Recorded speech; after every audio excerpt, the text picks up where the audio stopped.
Hello friends, Sumi एवं रिया की वर्तमान आयु का अनुपात 2:5 है। 9 वर्ष बाद उनकी आयु का अनुपात 5:8 हो जाएगा। तो सुमी की 3 वर्ष बाद की आयु ज्ञात करना है। तो यहाँ आनुपातिक पदों को ध्यान से देखें।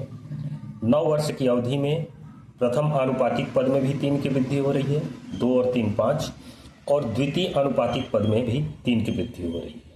तो जब भी ऐसा हो रहा हो कि निश्चित वर्षों बाद दोनों आनुपातिक पदों में समान वृद्धि हो रही हो, तो उस स्थिति में स्कूल में बताई गई विधि से इसे हल करने के बजाय हम एक नए विधि से हल करेंगे। हम ये देखेंगे कि कितने की वृद्धि हो रही है। तो 3 की वृद्धि हो रही है, तो 3 से वर्षों की संख्या को भाग दे दीजिए। तो आनुपातिक पद का एक भाग कितने वर्ष के बराबर है ये पता चल जाएगा।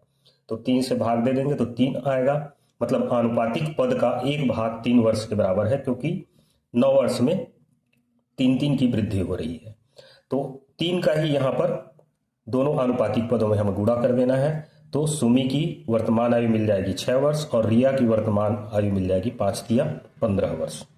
अब 3 वर्ष बाद सुमी की आयु पूछा जा रहा है, तो वर्तमान आयु 6 वर्ष है, तो 3 वर्ष बाद इसकी आयु हो जाएगी 9 वर्ष के बराबर, और बी इस प्रश्न का सही उत्तर होगा।